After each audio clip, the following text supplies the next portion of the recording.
명품 브랜드 중에 가장 꾸안꾸 넘사벽 브랜드 하면 여러분은 어떤 브랜드가 떠오르시나요?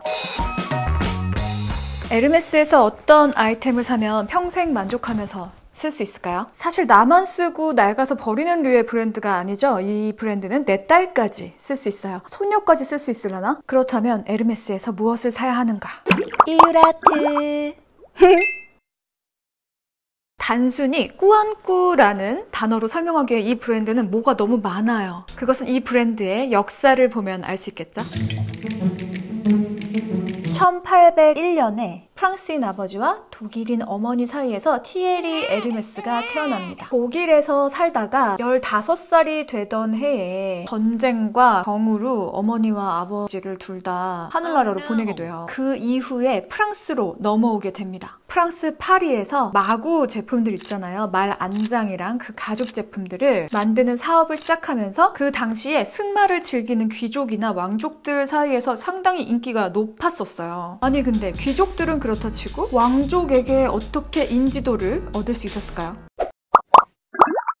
설립 30년 후 1867년에 각국의 공산품들을 소개해주는 박람회에 출전을 하게 됩니다. 그때 만국 박람회였는데요. 때마침 이 박람회가 파리에서 열린 거예요. 그래서 티에리 에르메스가 자신의 마구 제품들을 이 박람회에 출품을 하게 돼요. 그래서 거기서 영예 1등상을 얻게 됩니다. 그 일을 계기로 왕족들에게도 상당히 유명해진 브랜드가 된 거예요. 나폴레옹 3세도 에르메스의 고객이 될 수 있었습니다. 품질에 대한 헌신과 청렴함으로 빠른 시간 안에 유명해질 수 있었다고 합니다. 그렇게 30년 만에 왕족이 쓸 수 있는 브랜드가 됐다는 거는 상당히 인정을 해야만 하는 부분인 것 같아요. 대부분의 패션 브랜드들이 주식회사의 형태를 띠고 있거든요. 근데 에르메스는 정말 특이하게 6대째 가족 경영으로 이루어지고 있습니다. 1880년에 아들인 샤를 에르메스가 29살이 되던 해에 가업을 이어받아서 또 경영을 하게 됩니다. 그때 프랑스 대통령의 관저가 있는 엘리제궁 주변에 포브르 24번가에 아주 크게 매장을 열어서 본격적으로 마구 사업을 시작하게 됩니다. 부유층들을 타겟으로 하는 제품들이기 때문에 그곳에 위치를 했던 것 같아요. 그러면서 그 당시 도시와 산업화에 맞춰서 여행용품 가방과 생활용품으로 범위를 넓히면서 브랜드를 이끌어 나갔습니다.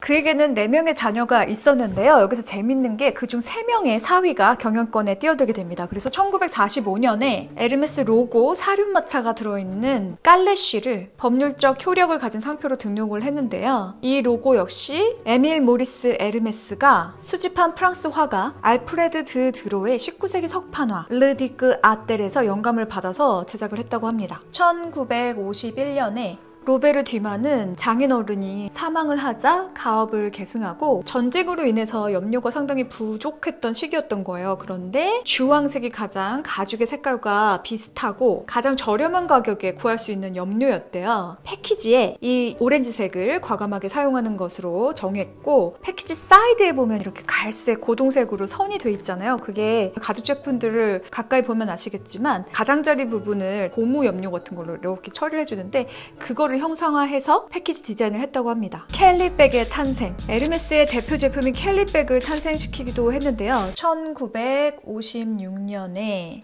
모나코 왕비인 그레이스 켈리가 에르메스의 뿌티싹 아크로아를 들고 임신한 배를 가리고 있는 사진이 찍히면서 라이프라는 잡지에 등장을 하게 돼요. 그때부터 많은 사람들이 이 백을 켈리백이라고 부르기 시작했습니다. 그래서 로베르 듀마가 직접 모나코 왕실을 찾아가서 이 백을 켈리백이라고 명칭을 지어도 되겠느냐라고 허락을 구해요. 그 뒤로 공식적으로 이 백의 이름이 켈리백이 됐다는 이야기가 있습니다. 1997년에 에르메스는 벨기에 디자이너인 마틴 마르지엘라를 여성복 컬렉션의 디자이너로 임명을 했습니다. 1999년에는 장뿔 고티에의 지분을 35%를 인수를 해요. 그리고 2002년에는 에르메스의 구두 라인을 디자인했던 피에르 하디를 필두로 에르메스의 주얼리 라인이 론칭되고요. 2003년부터 에르메스의 여성복 라인에 장폴 고티에가 디자이너로 임명이 됩니다. 2010년부터는 라코스트의 디자이너인 크리스토프 르메르가 여성복 라인의 디렉터로 임명이 돼서 현재까지 이어지고 있습니다.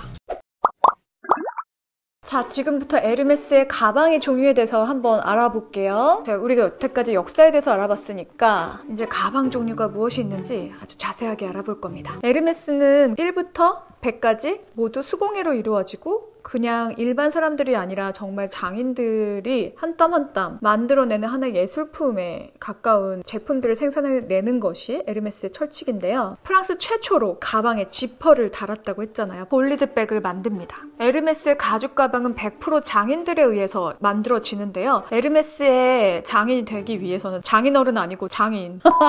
가죽 학교에서 3년 동안 수료를 해야 된다고 해요. 그 후에 2년 동안 또 아틀리에에서 수료 과정을 거쳐야 하지만 5년의 세월을 정말 열심히 배우고 숙련이 된 장인들만이 에르메스 가죽 가방을 만들 수 있는 거예요. 그래서 캘리백 하나를 만들려면 장인 한 명이 18시간 동안 제작을 해야 되고 버킨백 같은 경우는 22시간 동안 제작을 해야 완성이 된다고 합니다. 일주일에 2개도 채 완성이 되지 않는다고 해요. 제가 예전에 행사에 에르메스 장인들이 와서 시연하는 장면을 직접 가서 본 적이 있는데요. 하나의 가방을 한 명의 장인이 전체를 만들지 않고 부분 하나 안에서도 완벽하게 만든 부품들을 합쳐서 하나의 가방을 만들더라고요. 근데 그럼에도 불구하고 에르메스 재단에서는 그 장인들한테 새로 시도하는 제품들을 계속 만들 수 있게 독려를 한다고 합니다. 제가 저의 브랜드를 만들 때도 신념을 가지고 만들었잖아요. 공산품이나 아니면 판매하기 위해서 만드는 제품이 아니라 내가 하나의 예술작품을 만든다는 생각으로 하나하나 다 디자인해서 만든다고 말씀드렸었잖아요. 에르메스가 딱 그런 경영 철학을 가지고 있네요. 그래서 그 이후로 버킨백 같은 경우는 대기자의 이름을 올려도 1년이나 2년 후에 가방을 받을 수 있다고 합니다. 되게 또 신기한 게 있어. 캘리백.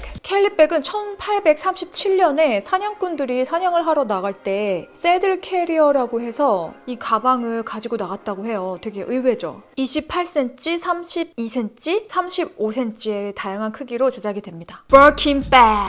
버킨백은 영국 출신의 모델이자 프랑스의 정말 유명한 음악가 겸 예술가인 세르즈 갱스부르의 전부인인 뭐가 이렇게 복잡해 제인 버킨의 이름을 따서 붙였다고 합니다. 비행기를 딱 타고 가는데 그 제인 버킨이 천으로 된 가방에 뭐 이렇게 막 많이 넣었는데 그거를 이렇게 쏟은 거예요. 그래서 5대 회장인 장 루이 디마가 그녀가 잘 가지고 다닐 수 있게 많은 것들을 넣을 수 있는 버킨백을 만들어서 그녀에게 선물을 했다고 합니다. 그래서 버킨백이라는 이름이 붙게 된 거예요. 버킨백은 25cm, 30cm, 35cm, 40cm 사이즈가 있습니다. 집시 에르백. 집시 에르백은 기존의 버킨백과 비슷한 디자인인데 거기 줄을 연결을 해서 크로스로 멜 수 있게 디자인된 제품이에요. 여성복 디자이너인 장폴 고티에 의해서 디자인됐고요. 남성 사이즈로 좀 더 빅 사이즈도 남성들한테 상당히 인기가 많다고 합니다. 툴박스백.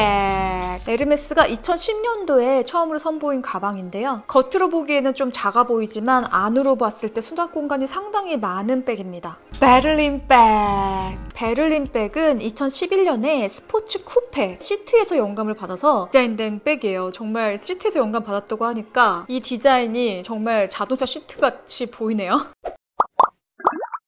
에르메스 실크 제품들도 있잖아요. 발렌타인데이 선물 영상에서 여러분한테 되게 자세하게 설명드렸죠. 그 다음에 또 가방 말고도 에르메스에서 눈여겨볼 만한 제품이 바로 HR. 에르메스 하우스 안에 디자이너가 여러 명이 있는데 그 중에 한 명인 필립 무케에 의해서 1996년에 탄생하게 된 시계인데요. H 로고를 겉에 이렇게 딱 배치를 해주고 안에 시계 내용물이 딱 들어가 있는 그 모습이 너무나 예쁩니다. 그리고 또 에르메스 하면은 가죽이 정말 컬러가 너무 예쁘잖아요. 여러 컬러로 실버, 골드 컬러로 골라서 자기가 매치할 수 있는데요. 근데 또 에르메스 특징이라는 게 자기가 갖고 싶다고 딱 원하는 조합을 가질 수는 없잖아요. 매장에 있는 것들 중에서 골라야 됩니다. 일상에서 차고 다니기에 너무나 괜찮은 시계입니다. 그래서 하나 갖고 싶네요. 이 에르메스 CEO들이 지속적으로 표출해온 것과 같이 에르메스는 유행이나 이런 것을 타지 않는 브랜드입니다. 오로지 퀄리티, 아주 높은 기준의 퀄리티, 그것이 바로 에르메스를 지금 현재 최고의 브랜드로 자리매김할 수 있게 해준 원동력인 것 같아요. 지금 많은 브랜드들은 분업화를 하고 기계화를 하고 인건비가 싼 나라에서 제작을 하는 형식으로 바뀌고 있는데 에르메스만은 절대 그렇지 않고 거의 모든 제품이 프랑스에 미국에서 다 제작이 되어지고 시계 같은 무브먼트 같은 부분만 스위스에서 제작이 되어진다고 합니다. 그래서 그런 부분들이 최고의 명품의 자리에 오르게 한 원동력이 있지 않을까 이렇게 생각이 하게 됩니다. 그리고 가방 종류만 볼 게 아니고 가방에 들어가는 가죽도 또 여러 가지 고를 수가 있어요. 그 중에 하나가 토고 가죽. 설명을 하려니까 약간 슬퍼진다. 토고 가죽은 아프리카 토고 지방에서 자란 송아지, 그냥 송아지도 아니고 아주 어린 송아지 가죽을 이용한다고 합니다. 입자가 아주 촘촘하고 주름 무늬가 있는 것이 특징이라고 합니다. 특히 이 가죽은 스크래치에 아주 강해서 에르메스의 아주 다양한 제품에 쓰인다고 해요. 두 번째, 앱송 가죽. 유럽에서 생산되는 숫 송아지에, 명품 브랜드는 송아지를 쓸 수밖에 없어요. 왜냐면 이렇게 살결도 좀 모공도 커지고 그러니까 정말 명품 브랜드들은 좀 어린 송아지 가죽을 써야 더 고급스러워 보이고, 그 숫송아지 가죽을 기계적으로 프레스로 쭉 눌러서 무늬를 만들어낸 가죽입니다. 그래서 스크래치나 물에도 강해가지고 젖은 수건으로 이렇게 닦아도 되는 가죽이라고 해요. 그리고 다른 가죽들보다 가벼워서 인기가 좋다고 합니다. 네곤다 가죽. 주로 가든 파티라는 가방에 쓰이는 가죽입니다. 수컷 송아지 가죽이고요. 매트한 질감이 특징이라고 해요. 약간 거칠면서 부드러운 매력이 있는 가죽입니다. 클레망스 가죽. 모공의 촘촘함이 좀 커요. 다른 가죽에 비해서. 그래서 되게 상당히 부드럽다고 해요. 그 대신 물이나 습기에 취약하고 크랙이 생길 수 있어서 관리하기가 조금 어려운 가죽이라고 합니다. 바레니아 가죽. 바레니아 가죽은 예전부터 말 안장에 쓰이던 가죽인데요. 매트한 질감으로 유분기가 있어서 촉촉하고 아주 부드러운 질감입니다. 물에 강해서 비 오는 날에도 쓸 수 있고, 스크래치가 나면 손으로 이렇게 문지르면 스크래치가 없어지기도 한다고 해요. 제가 럭셔리 자취템에서 소개해드렸던 의자 있잖아요. 그 의자도 이 가죽으로 되어 있는 것 같아요. 복스 가죽. 광택을 띠면서 반질반질한 표면이 특징입니다. 저도 가방을 한번 만들어 볼까 해서 이 복스 가죽을 사다 놓았거든요. 캘리백이 이 복스 가죽으로 주로 많이 만들어진다고 하니까 더 그 가죽에 대해서 좀 호감이 생기네요. 매끄러운 표면이 특징이라서 고급 수제화에도 많이 쓰이는 가죽입니다. 이제 제가 제일 좋아하는 가죽이 나왔네요. 스위프트 가죽. 작은 주름 무늬가 촘촘하게 이루어져 있어서 매우 부드러운 슈링크 타입의 가죽입니다. 스크래치에는 좀 약하지만 발색력이 너무나 뛰어나서 정말 컬러 완전 예술이다. 어떻게 이런 컬러의 가죽 가방 제품이 있지 하는 것들은 다 이 스위프트 가죽으로 만들어진 가방이에요. 너무 막 계속 만지고 싶은 부드러운 촉감으로 유명한 가죽입니다. 뭐 요 정도 알아보도록 하죠.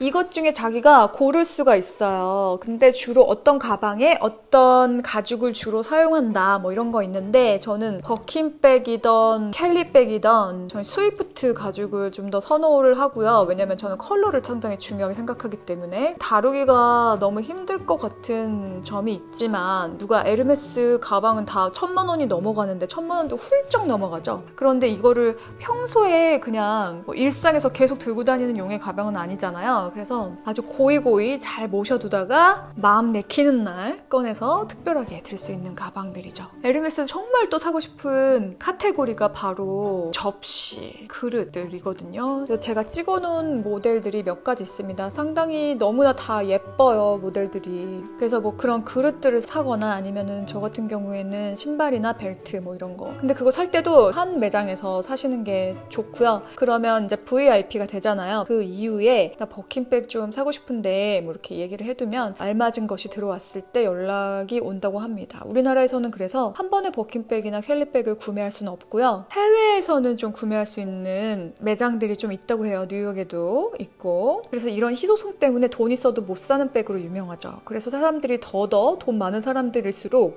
이 버킨백에 목을 매면서 내가 언제 이 버킨백을 가지고 다닐 수 있을까 뭐 이렇게 꿈의 백이 되었다는. 근데 정말 그냥 딱 백들을 놓고 봤을 때 예쁘네 옆에 예쁘네, 예쁘네 옆에 예쁘네 이런 말이 떠오를 정도로 다 너무 예뻐요. 그래서 그중에 뭐 한 가지라도 누군가 뭐 준다고 하면 정말 옳다구나, 너무 감사합니다 이러고 받을 만한 백. 정말 이런 브랜드를 만들어냈다는 거가 정말 너무나 경이롭지 않습니까? 들어가서 구경하는 것만으로도 되게 황홀한 브랜드 에르메스입니다.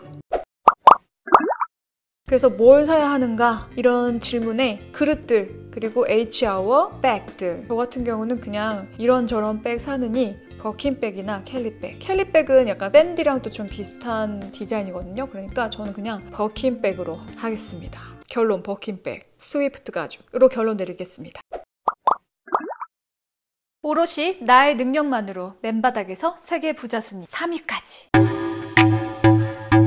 도대체 어떤 아이템으로 어떻게 경영을 해 나아가면 전 세계에서 세 번째로 성공할 수 있을까? 이유라트에서 샤넬, 에르메스, 구찌, 디올에 이어서 소개해드릴 명품 브랜드.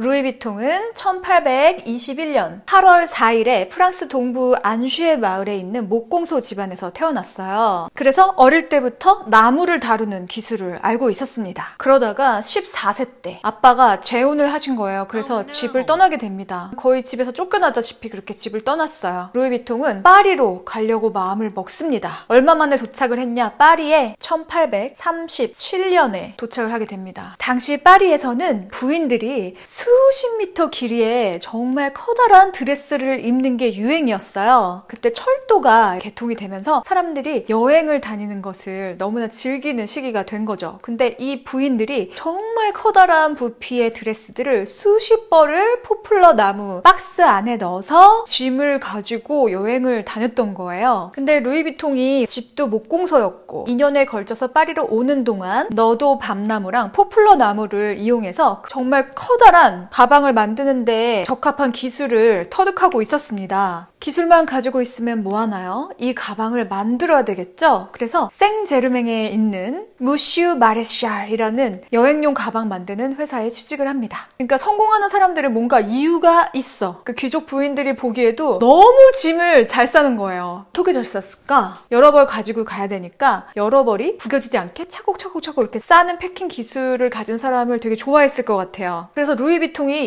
이 최고의 패커로 소문이 나기 시작합니다. 어느 정도로 소문이 났냐면 나폴레옹 3세 부인 외제니 황후의 패커가 됩니다. 이 루이비통이 약간 어리지만 되게 영특했던 것 같아요. 여기서 우리가 무엇을 배워야 한다? 사람은 큰 물에 가서 놀아야 된다. 1854년에 외제니 황후의 후원을 받아서 위 네브 데 까푸시는 4번가에 자신의 이름을 건 첫 매장이자 포장 전문 가게를 열게 됩니다. 의류 포장에 최적화된 가게다 이렇게 써 있었다고 해요. 그리고 나서 루이비통이 한 일, 그때 당시에 그 여행용 트렁크들이 어떻게 생겼었냐면 보물상자로 생각하시면 될 것 같아요. 위에가 동그란 이런 여행 가방들은 가방을 쌓아서 적재할 수가 없잖아요. 그래서 루이비통을 생각을 했죠. 이 위쪽을 그냥 판판하게 만들어서 박스 형태 여행 가방을 만들게 됩니다. 어릴 적 배웠던 목공일과 패커로스의 경험을 바탕으로 캔버스 천에 풀을 먹여서 방수 처리한 그레이 트리아논 캔버스를 사용해 물건을 적재할 수 있고 무게도 가벼운 사각형 트렁크를 개발하게 됩니다. 이 트렁크는 프랑스 황후뿐만이 아니라 윈저공 부부, 어니스트 해밍웨이, 더글러스 페어뱅크스 등 저명한 고객들이 사용하면서 널리 알려지기 시작해요.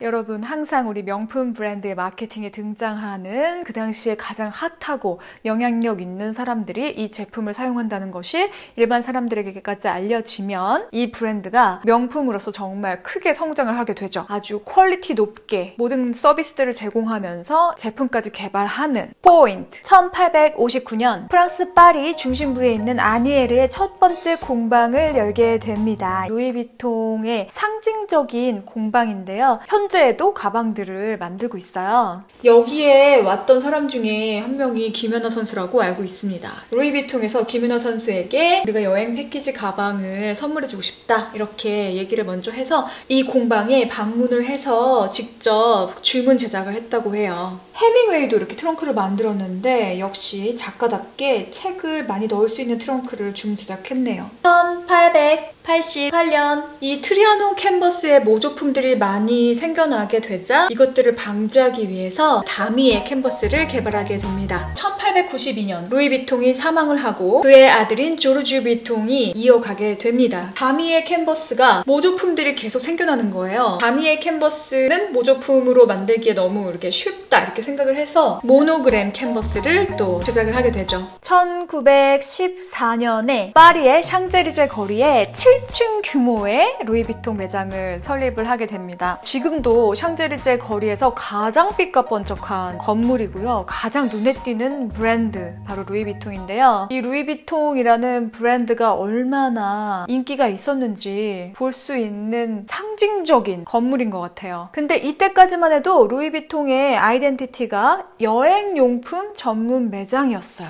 아니 이 당시에 사람들이 얼마나 여행을 다닌 거야? 그 시대의 흐름을 타야 한다. 이런 점을 또 알 수 있겠네요. 1945년 2차 세계대전 이후에 교통수단이 기차에서 자동차로 바뀌게 됩니다. 그래서 자동차에 실을 수 있는 크기의 가방을 또 제작을 하게 되는데요. 이때부터 가방을 아주 불티나게 생산을 하기 시작합니다. 1997년에 상당히 젊은 패션 디자이너였던 마크 제이콥스를 수석 크리에이티브 디렉터로 임명을 하면서 조금 더 발전을 꾀하게 됩니다. 근데 이 마크 제이콥스는 어떤 인물이었냐 하면 순수 미술, 예술에 상당히 조예가 깊은 사람이었어요. 그래서 자신이 디자인하기도 했지만 정말 유명한 아티스트들, 화가들과 함께 협업을 하면서 콜라보레이션 제품들을 생산해내기도 했습니다. 제 인생에서 가장 최초로 구매했던 명품 가방이 바로 루이비통이었거든요. 그때 마크 제이콥스와 무라카미 다카시가 콜라보레이션한 제품을 제가 구매하게 된 거예요. 그래서 조금 있다가 그 가방도 보여드리도록 하겠습니다.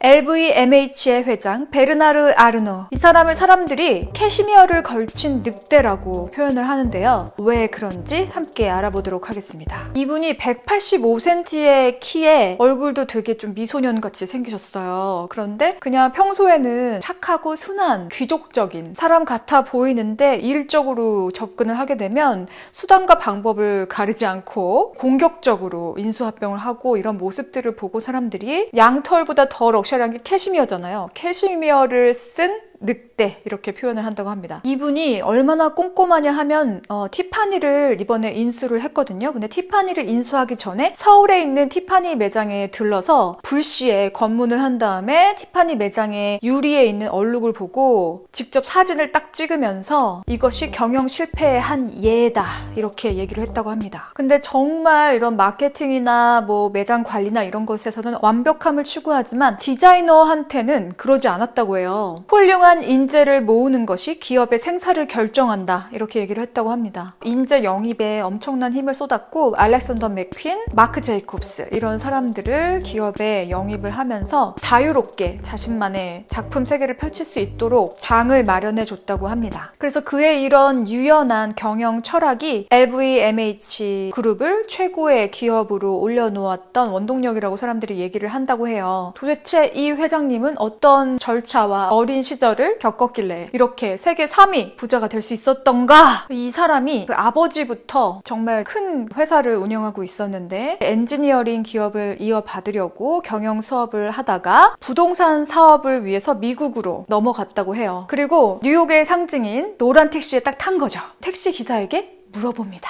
당신 프랑스에 대해서 무엇을 알고 있나요? 이렇게 물어봤더니 택시 기사가 대통령의 이름은 대답하지 못했는데 크리스천 디오 이렇게 대답을 했다고 해요. 그래서 그 계기로 패션 산업에 대한 거대한 아이디어를 떠올렸다고 해요. 그리고 3년 안에 디오를 인수하게 됩니다. 그리고 1987년에 주류 업체인 모에 헤네시와 루이비통을 합병하면서 LVMH 기업이 탄생하게 되고요. 이 사람의 아주 적대적인 이런 인수합병 방식에 프랑스가 너무 놀랬어요. 현재는 불가리와 지방시, 태그 호이어들을 비롯해 최근 티파니까지 사들이면서 76개 브랜드를 거느린 그야말로 패션 왕국으로 자리매김하게 됩니다. 이분은 지금 70대인데 그럼에도 불구하고 아직 짱짱하십니다. 그래서 이번에 또 새로운 브랜드를 론칭했는데요. 가수 리안나와 같이 손을 잡고 팬티라는 화장품 브랜드를 또 론칭을 하게 되죠. 제가 그 전 영상 구찌에서도 설명을 드렸던 피노 회장 기억하시나요?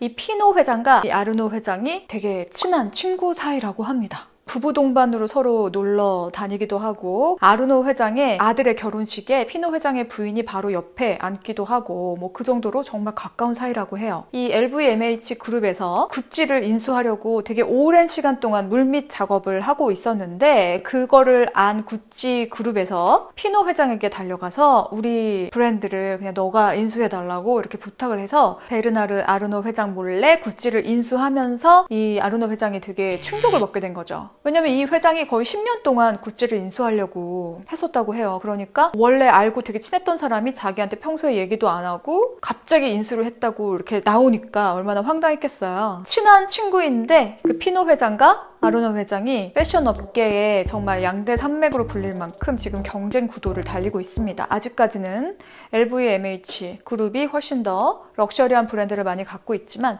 아마 루이비통이랑 디오를 갖고 있어서 그런 말을 듣는 것 같아요. 이건 여담인데 이 아르노 회장의 아들이 있거든요. 앙투안 아르노라고. 그리고 정말 유명한 모델 나탈리아 보디아노바와 결혼식을 할 것 같다는 루머가 슬슬 피어오르고 있는데 오랜 시간 동안 동거를 하고 있고 이 둘 사이에 아이도 있어요. 이 나탈리아 보디아노바 이 모델이 어떤 모델이냐면 러시아 모델인데 러시아에서 좀 빈민가에서 태어났다고 해요. 그런데 모델로 정말 크게 성공을 하게 됐고 원래부터 재벌 집안이었던 아르노 집안의 장남과 이 빈민가 출신의 러시아 모델이 결혼을 하게 된다는 건 좀 세간의 주목을 받을 만한 이슈가 아닌가. 제가 코로나에도 불구하고 마스크를 쓰고 청담동 루이비통 매장에 방문을 했는데요. 이번 시즌에 새로 나온 가방이 있더라고요. 이렇게 기본 라인, 항상 나오는 시그니처 라인 말고 이 스피디 라인에 이렇게 파스텔 계열의 색들이 들어가면서 화이트로 이 모노그램이 딱 놓아져 있으니까 새로우면서도 산뜻하면서 갖고 싶더라고요, 여러분. 저도 처음으로 명품 가방을 샀던 시기가 있겠죠. 어렸을 때였는데 루이비통 가방이 너무나 갖고 싶은 거예요. 그런데 매장에 딱 들어갔는데 원래 시그니처 라인들은 눈에 그렇게 띄지 않습니다. 시즌 라인들이 정말 눈에 확 띄거든요. 그래서 제가 구매한 가방을 지금 보여드릴까요? 이런 가방은 구매하지 말아라 해서 보여드리는 거예요. 짜잔! 정말 크지 않습니까? 크고 제가 들기엔 좀 우람해요. 그래서 저희 엄마가 저보다 좀 쉐입의 선들이 굵으시거든요. 그래서 저희 엄마는 이게 어울리는데 저처럼 이렇게 뼈대가 가는 사람들은 이렇게 좀 너무 머슬, 아주 근육적인 이런 라인은 그닥 어울리지 않아요. 그래서 제가 이거를 뭐 예쁘긴 예쁜데 되게 상당히 유행을 타는 디자인이잖아요. 그리고 이런 모노그램 패턴을 선택한 거는 괜찮았는데 컬러보다도 쉐입이 문제였던 것 같아요. 그리고 가방이 크니까 무거워요. 이걸 오랜 시간 동안 들고 다니는데 무리가 있습니다. 승모근이 발달한다고나 할까? 이거를 이렇게 메고 다니는 거죠. 너무 패셔너블하다. 차라리 그냥 이쪽 디자인이 낫네. 이것도 이렇게 위로 바이킹처럼 올라간 이 쉐입이 마음에 안 든다 이거지. 지금 보면 이렇게 어렸을 때 아기 때는 명품 패션에 익숙하지가 않으니까 엄마랑 같이 이걸 사러 간 거예요. 그래서 엄마가 결국에 골라준 걸 샀거든요. 우리 엄마 취향이죠. 내 취향대로 구매하는 것도 또 중요합니다. 그리고 또 하나 지갑인데요. 클링크 소재로 반딱반딱거리는 레드 지갑을 10년 전에 선물 받은 건데 레드 컬러의 지갑을 사면 돈이 잘 들어온다. 맞는 것 같기도 하고. 이 클링크 소재는 웬만하면 구매하지 말라고 말씀드렸었잖아요. 어디에서? 디올 편에서. 근데 진한 컬러라서 덜 변색이 됐는지 모르겠는데 루이비통이 트렁크부터 시작한 브랜드잖아요. 그래서 이 가죽의 퀄리티, 클링크 소재 같은 것도 그렇고 디올의 그 클러치는 변색이 어마어마하게 됐는데 이 루이비통 지갑은 변색이 하나도 안 됐어요. 안쪽에도 정말 견고하게 돼 있고 이런데도 카드를 뺐다 꼈다 많이 했는데도 하나도 이 쉐입이나 이런 데가 변형이 되거나 그렇지 않고 카드를 넣었다 뺐다 할 때 이 안에 안감이 가끔 이렇게 딸려 나오는 경우도 있어요. 디올 거는 그랬던 것 같아. 근데 이거는 전혀 변형이나 뭐 그런 게 없어. 루이비통 대단한데 기술이 뭐 이런 생각을 해봤죠. 자, 루이비통에서 어떤 라인의 백을 구매해야 하는가? 여러분 지금부터 골라줄게요. 시작하도록 하겠습니다.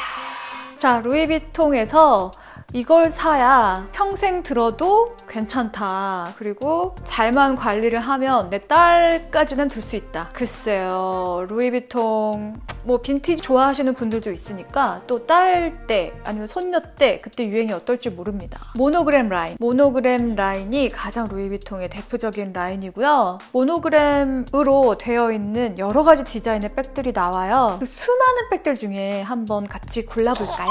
보지라르 백. 이 백은 이름이 약간 좀 발음하기가 그래. 보지라르. 프랑스어야. 그러니까 너무 이상하게 생각하지 말자고요. 자, 이 보지라르 백을 자, 이 백을 봅시다. 이 모델은 벨트까지 루이비통을 차고 있네. 이렇게 너무 벨트도 루이비통인데 가방도 루이비통 이렇게 좀 하면 좀 그르다. 그렇지만 패션은 자유. 이렇게 봤을 때 또 펼쳤을 때 안에 수납 공간이 어떻게 되는지도 이렇게 간단하게 보여주니까 좋고, 그 다음에 두 번째 럭키 비비백. 모델이 들고 있는 장면을 보니까 크기도 적당한 것 같고 어느 옷에나 들 수 있을 것 같은 그런 디자인입니다. 그리고 너무나 유명한 백이 있죠. 3초 백? 뭐 이렇게 불리기도 했고 국민백 이렇게 불리기도 했어요. 스피디 백! 저는 스피디 25 사이즈가 좋은 것 같아요. 이게 워낙 수납이 잘 돼가지고 가장 시그니처틱한 그런 디자인이잖아요. 그리고 어디에 들어도 잘 어울려. 캐주얼도 괜찮고 정장에는 조금 이상할 수 있다. 세미 정장 그런 거에 들을 수 있겠네요. 이거는 좀 가격이 너무해. 657만 원이야. 뿌띠뜨말 백! 그 루이비통의 트렁크에서 디자인을 채용해 와서 이렇게 백으로 클러치라고 해야겠네요. 숄더로 멜 수도 있고 이렇게 열면 그냥 마치 무슨 보석 상자 같은 그런 느낌이에요. 정말 나는 너무 패셔너블한 사람이야. 나 루이비통에서 다른 백도 많아 하면은 이 백을 사도 괜찮을 것 같은데 하나만 사겠다 하면은 이 백은 조금 실용적인 면에서 떨어지기 때문에, 그리고 가격이 너무 하기 때문에 예쁘다 이러고 넘어가겠습니다. 뿌티드 플라트 샤퍼 백! 이것도 너무 귀엽다. 탬버린 백인가 봐요. 바탕에 이렇게 고동색으로 모노그램이 찍혀 있고 그 다음에 뒷부분은 또 아주 어두운 고동색이에요. 이 컬러 매치가 참 좋다. 원피스나 뭐 캐주얼이나 아무데나 들어도 괜찮다. 팜 스프링스 미니 백백. 요 백팩 보세요. 너무 귀엽지 않아요? 한때 이렇게 백팩이 진짜 유행했던 때가 있었는데 요즘 다시 유행을 하고 있잖아요. 요즘에 캐주얼 많이들 입고 다니시니까요. 꼭 뒤로 이렇게 맨다기보다 이거 두 개를 이렇게 합쳐가지고 이렇게 한쪽으로 이렇게 스타일리시하게 메고 다닐 수 있겠죠. 숄더 백처럼. 너무 귀엽잖아. 너무 귀여워. 이거 끈 되게 가는데 이거 조그만 거 봐. 아우 귀여워. 이 안에 진짜 핸드폰이랑 뭐 이렇게 똑 들고 다니면 되겠네. 자, 그리고 정말 강추드리는 알마 비비백.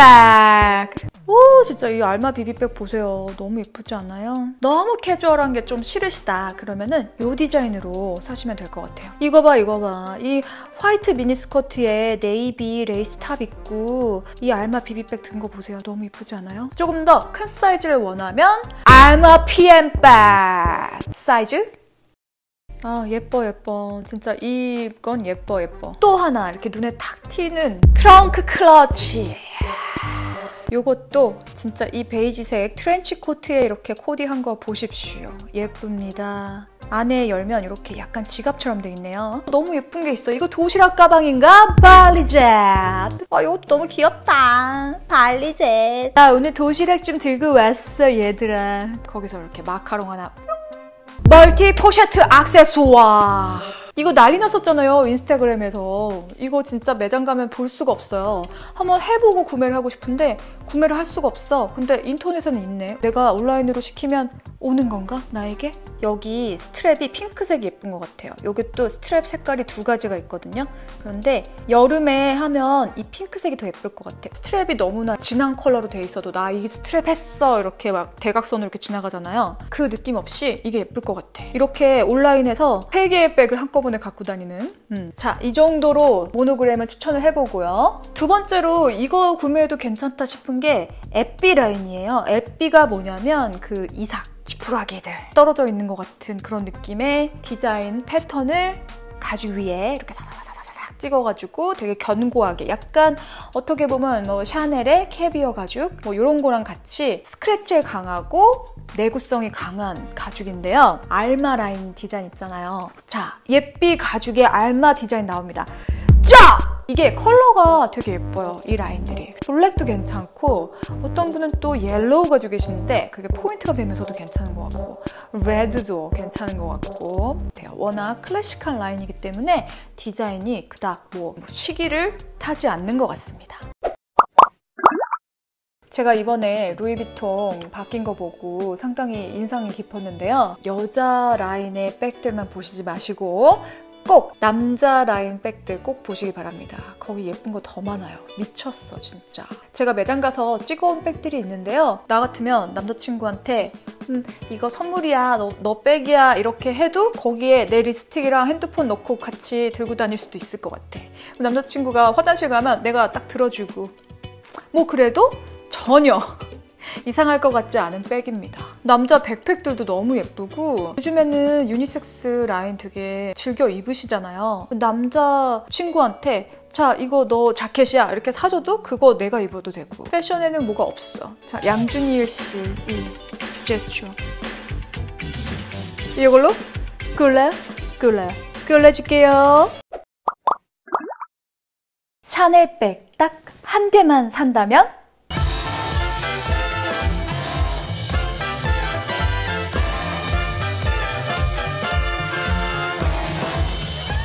이유라트 오늘은 샤넬, 내일도 샤넬, 10년 후에도 샤넬, 아직 생기지도 않은 내 딸에게도 샤넬. 내가 처음 샤넬백을 산다면? 내가 샤넬백을 처음으로 선물 받는다면? 지금까지 산 샤넬백 중에 가장 잘 산 백을 고른다면? 어떤 것을 고르겠어요, 여러분? 아니야, 그 예쁜 것 중에 고르는 게 너무 힘들어. 코디에 따라서 이것저것 바꿔가면서 들어줘야지. 아니야, 그래도 오늘은 하나만 골라보는 거야. 자, 가정을 해봅시다. 평생 샤넬백 중에 딱 하나만 들어야 한다면 무엇을 드시겠어요? 제가 골라줄게요. 이유라트.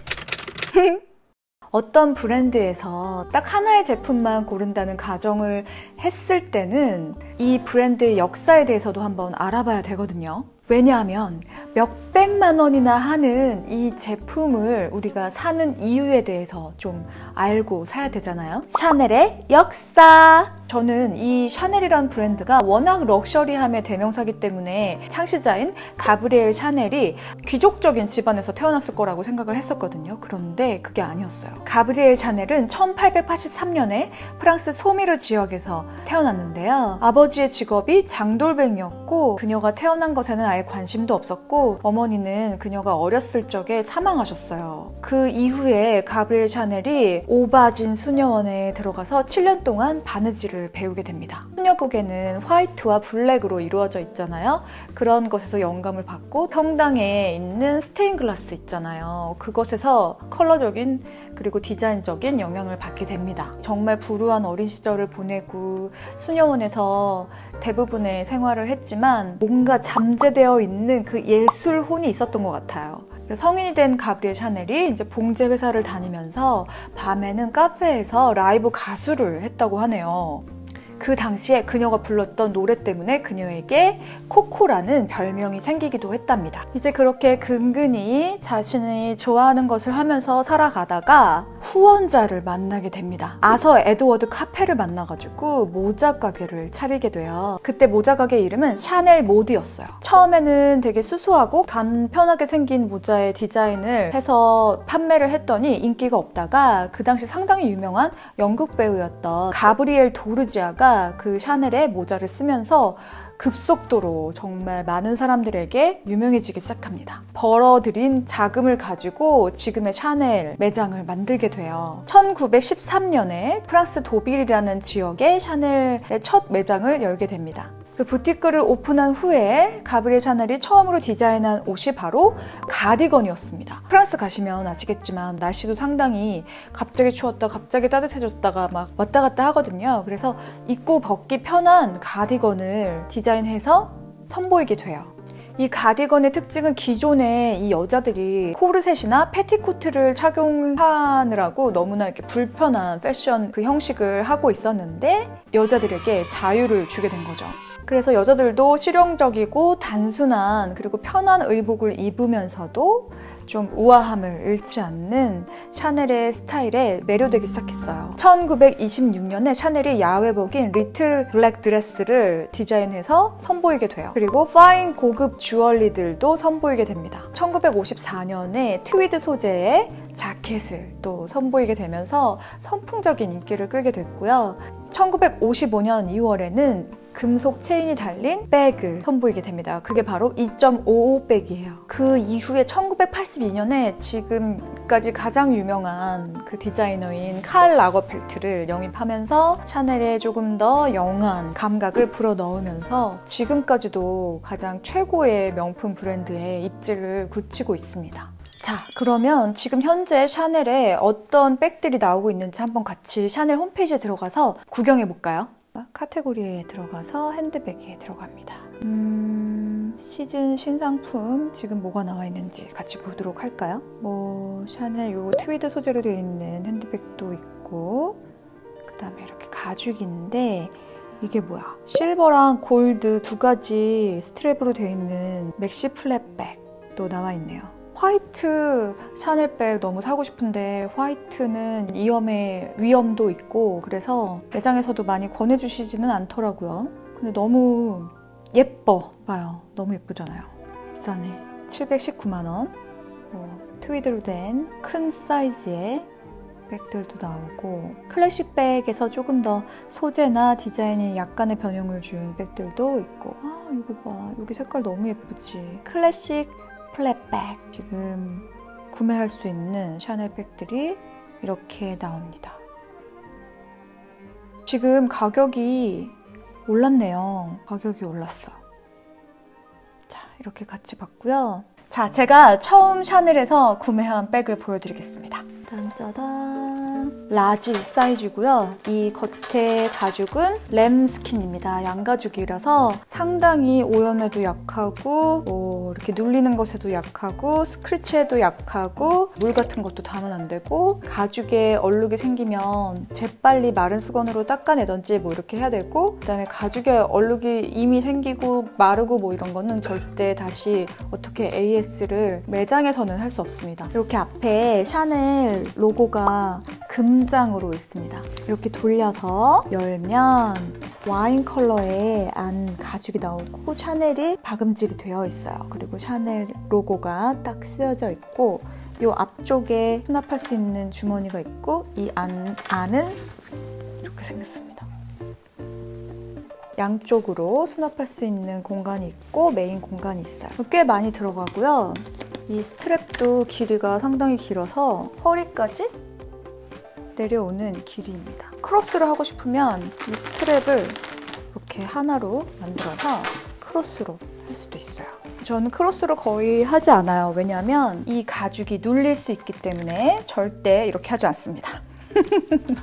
이렇게만 들어도 돼요. 그리고 블랙이라서 어느 옷에나 그냥 기본적으로 잘 어울리기 때문에 중요한 자리나 이럴 때 주로 메고 나갔었고, 조금 아쉬운 점은 무엇이냐 하면 이게 라지 사이즈라서 좀 커요. 평소에 그냥 막 들고 다니기에는 조금 큰 사이즈라서 이거 바로 아래 사이즈가 있거든요. 미디움 사이즈라고 하죠. 그 사이즈가 조금 더 나을 것 같아요. 베이지 컬러에 여기 중간에 실버. 사실은 저는 또 금장을 좋아하기 때문에 여기도 좀 금장이었으면 더 예쁘지 않을까 이런 생각이 있었는데, 실버 컬러도 상당히 잘 어울리고 예쁜 것 같아요. 이 제품도 램스킨입니다. 이 라인이 되게 깔끔하게 떨어지고 조금 더 봉실봉실한 느낌이 있어요. 그래서 보면 제일 예쁜 거는 램스킨이에요. 다루기가 힘들어서 그렇죠. 그리고 게다가 밝은 컬러는 이렇게 맸을 때도 여기 옷이나 이런 거에 이염될 가능성이 커서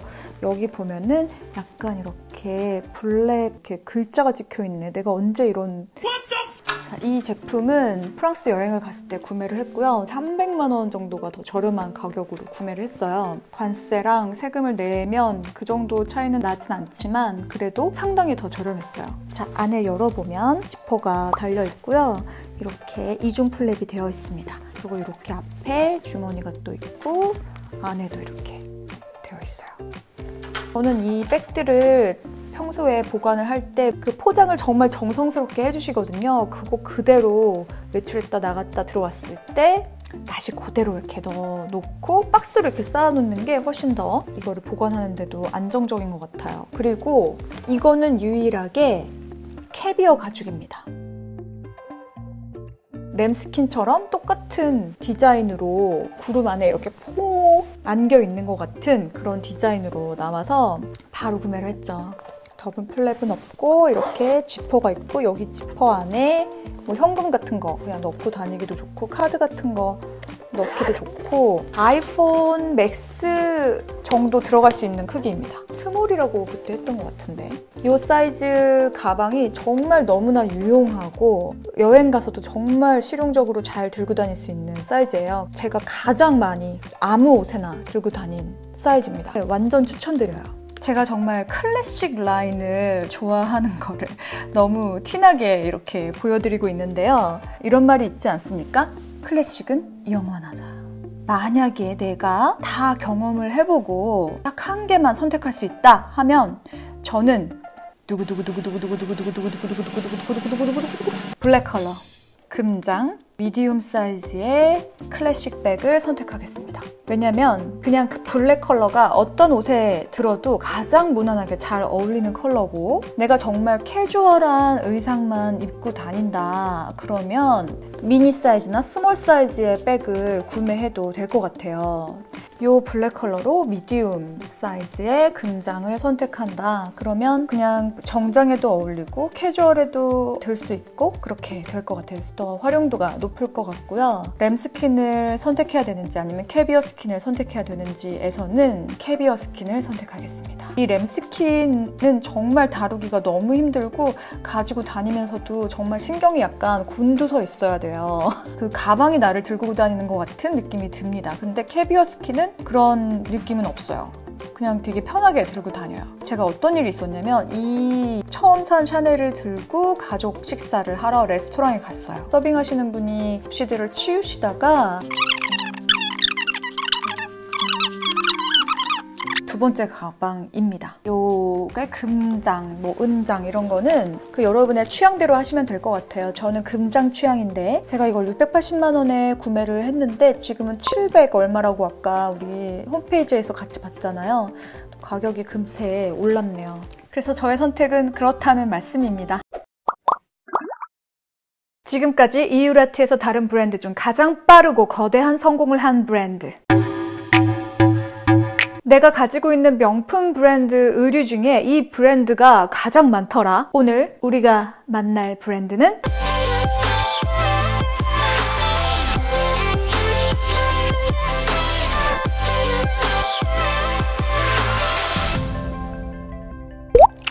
이유라트.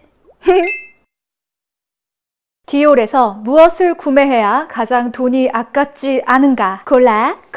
골라줄게요.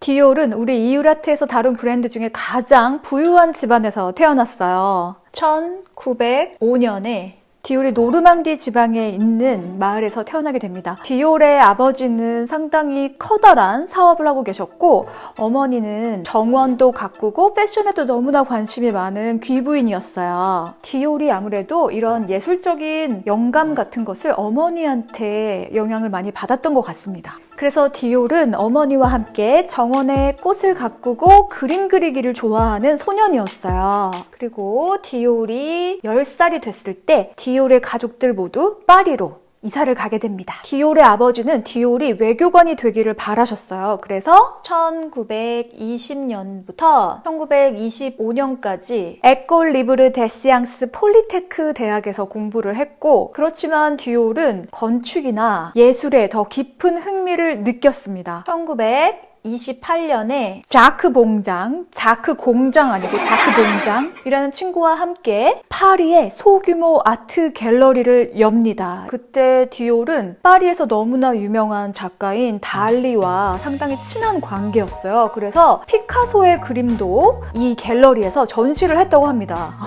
피카소를 모시고 갤러리에서 전시를 하기에는 웬만한 갤러리에서는 힘들었을 것 같은데 디올은 그걸 해냅니다. 디올은 이렇게 자기가 좋아하는 미술, 건축 이런 것들을 하면서 20대를 보내게 됩니다. 이 아버지가 너무나 부유한 사업가이기 때문에 디올에게 갤러리도 내주고 자기의 부티크를 만들어서 정말 빠르게 성장할 수 있었구나 이렇게 예상을 했는데 여러분, 삶은 그렇게 호락호락하지 않았습니다. 1931년에 디올의 아버지가 세계 경제 공황을 겪으면서 파산을 하게 됩니다. 이 파산의 정도가 어느 정도였냐면 집안에 있는 모든 집기들이 다 압수가 당할 정도로 완전히 파산을 하게 돼요. 그래서 디올도 이 당시에 건강이 상당히 악화가 됩니다.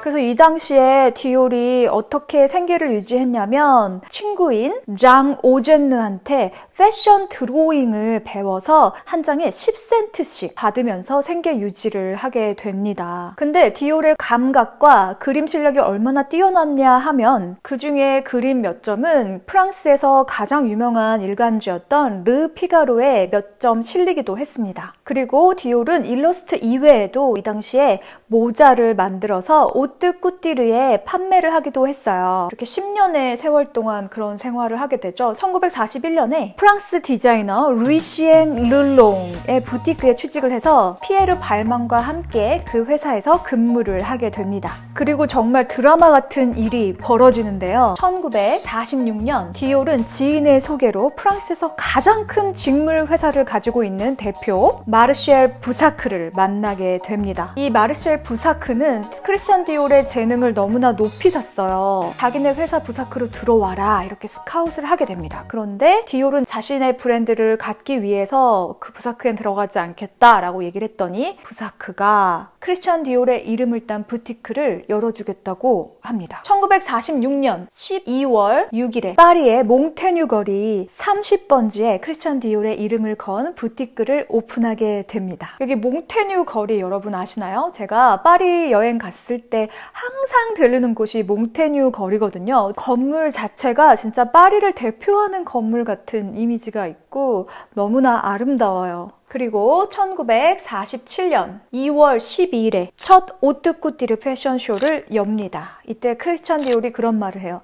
나는 여성들이 원하는 것이 무엇인지 너무나 잘 알고 있다. 정말 잘 알고 있는 것 같아. 제가 원하는 것도 너무나 잘 알고 있으니까요. 이때가 제2차 세계대전이 일어났던 때인데 여자들도 군복 같은 아주 딱딱한 옷을 입고 있었어요. 이런 여성들을 겨냥해서 풍성하고 화려한 스타일의 패션을 디자인해서 보여줍니다. 디올은 만개한 꽃에서 영감을 얻어서 허리는 잘록하게 하고 여러 겹의 스커트를 겹쳐서 아래는 풍성하게 하는 그런 라인을 선보였다고 합니다. 그리고 바 슈트를 디자인했는데요. 잘록하게 코르셋처럼 되어 있고 안에는 심지를 대서 입는 사람 입장에서 아주 딱딱한 옷이었다고 해요. 뉴욕 보그지에서는 이 바 자켓을 입기 위해서 여성들이 하루에 750kcal만 섭취할 수 있는 다이어트 식단이라는 주제로 컬럼을 내기도 했다고 합니다. 사람들이 이 패션쇼를 보고 너무나 충격을 먹게 돼요. 뉴룩이라고 명칭을 하면서 세간의 주목을 받게 됩니다. 1949년에 프레타 포르테라는 기성복 라인도 론칭을 하게 됩니다. 근데 이 기성복은 파리보다 미국에서 더 인기가 많았어요. 수익의 절반이 미국 수출에서 얻을 정도로 미국에서 인기가 정말 폭발적이었어요. 1948년에 어떤 일이 있었냐면 크리스찬 디올이 패션쇼를 열었는데 그 패션쇼 장에 빨리 들어가지 못하면 자리가 없어서 앉을 수가 없었던 거예요. 윈저 공작 부인, 푸스 부인이 어떤 사람이냐면 영국의 왕세자와 스캔들이 났던 부인이에요. 이 부인이 좀 이혼 경력도 있고 자식도 있어가지고 영국 왕실에서 상당히 반대를 했었는데 이 사랑 때문에 왕자가 왕위를 포기하게 됩니다. 포기를 해요. 정말 전 세계적으로 유명한 부인이 바로 이 심푸스 부인이었는데 이 부인도 이 패션쇼에 약간 늦게 도착해서 자리가 없어서 못 들어갔다는, 얼마나 센세이션했던 데뷔 무대였는지 여러분 아시겠죠? 그리고 1950년 전 세계에 1,700여 명의 직원이 있을 정도의 정말 커다란 기업으로 발전을 했습니다.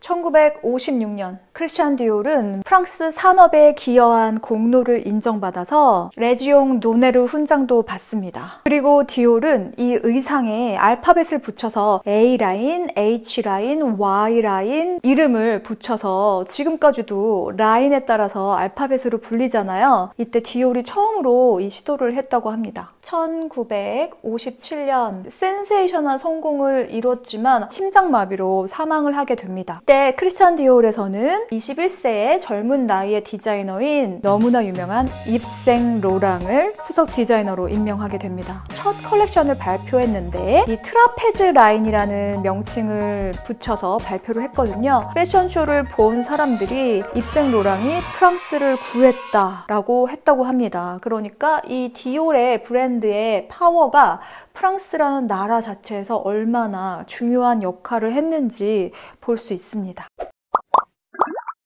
1970년에 까르띠에에서 디올에게 30만 달러를 줄 테니까 우리 회사에 넘겨라 이렇게 제안을 했었는데 디올에서 거절을 하고 초반에 전 세계적으로 날개를 훨훨 펼치면서 너무나 잘 나가던 크리스찬 디올도 1980년에 경영난을 극복하지 못하고 다른 회사로 인수합병이 되고 부사크 회사의 지분이 루이비통에 넘어가면서 사실상 루이비통이 디올을 인수합병하게 됩니다. 정말 감쪽같이 모르고 있었다. 루이비통과 디올이 한 회사의 줄기에서 경영이 되고 있다는 것을 알고 있는 사람이 과연 많을까요? 그리고 1996년 정말 개성하면 전 세계 1등 할 것 같은 그런 분입니다. 존 갈리아노. 지방시에서 일하던 존 갈리아노를 디올에서 캐스팅해 갑니다. 2011년까지 7년 동안 존 갈리아노가 디올의 수석 크리에이티브 디렉터가 됩니다. 존 갈리아노가 얼마나 특이한 사람이었냐면 우리 파리 여행 가면 많이 보이는 히피들 그리고 노숙자들 정말 많거든요. 근데 그 노숙자들한테 영감을 얻은 거예요.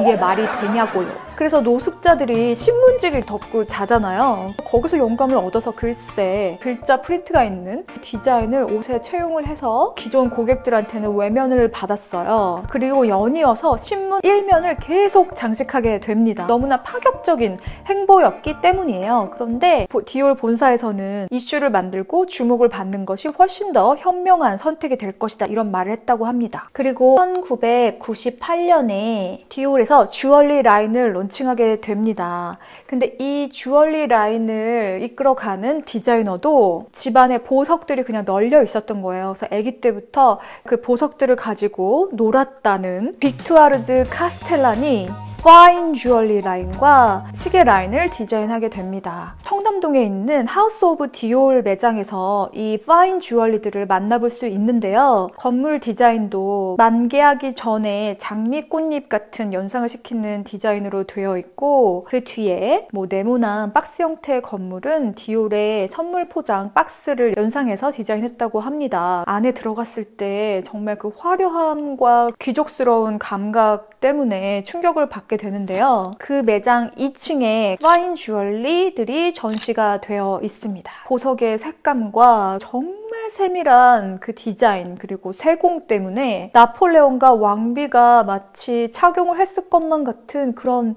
포스가 있어서 넋을 놓게 되더라고요.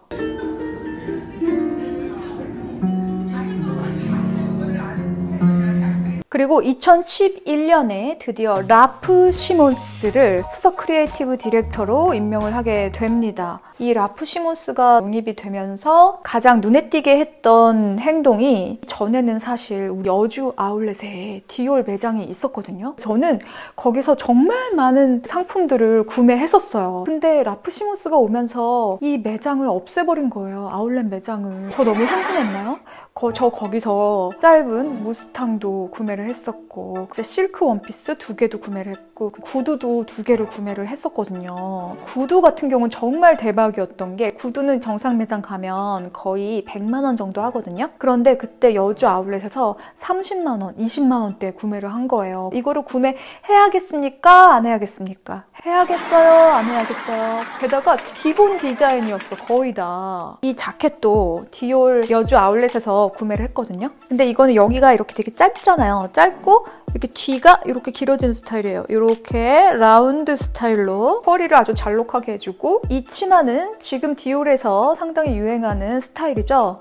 이 타로 카드에서 영향을 받은 것 같은 이미지가 검색으로 수놓아져 있는, 사실 뭐 자라도 다 뭐 명품 트렌드를 읽어서 재해석해서 이렇게 내놨다고 하지만 사실 자라 여러분 아시잖아요. 베꼈잖아요.